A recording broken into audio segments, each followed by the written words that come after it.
রংপুরের একটি ঘটনার কথা মহাসচিব সাহেব বললেন, সেই ঘটনা সংঘটিত হওয়ার যৌক্তিক সময়ের মধ্যে সবাইকে আইনের আওতায় আনা হয়েছে।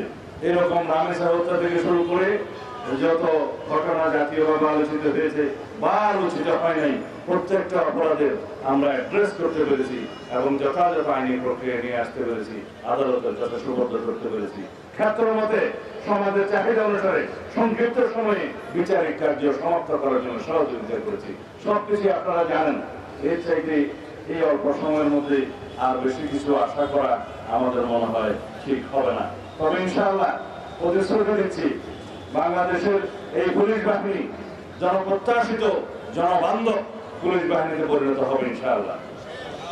অন্যান্য শৃঙ্খলা বাহিনীর আইনি কাঠামোয় পরিবর্তন আনা হচ্ছে এবং তাদেরকে যেমন অ্যাকাউন্টেবিলিটি এবং তাদের জবাবদিহিতা নিশ্চিত করা হচ্ছে, তাদের কর্মকাণ্ডের ট্রান্সপারেন্সি স্বচ্ছতা নিশ্চিত করা হবে এবং তাদের জন্য যেমন আমরা বলি দুষ্টের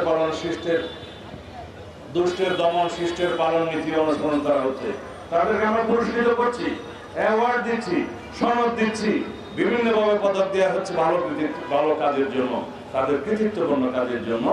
তবে আমরা দুষ্টের পালনও করব। রাতারাতি বৈপ্লবিক পরিবর্তন আমরা কেউ আশা করতে পারি না।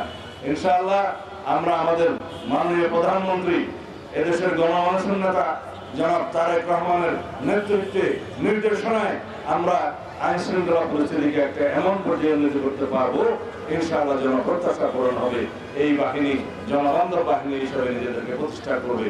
আপনারা সবাই সহযোগিতা করবেন, অন্যদের তথ্য দিয়ে সহযোগিতা দিয়ে আপনারা সকল বাহিনীকে সহযোগিতা করবেন। এক মিষ্টি সকাল কানে কানে কিছু গুনগুনিয়ে বলে যায়, কাছে আয় ভেসে যায় হাজার ফুলের ঠিকানায়, ছুঁয়ে দিয়ে ডুবে যায় সুগন্ধে শেষে মানায়। তিব্বত লাক্সারি সো, বাংলাদেশের রূপ।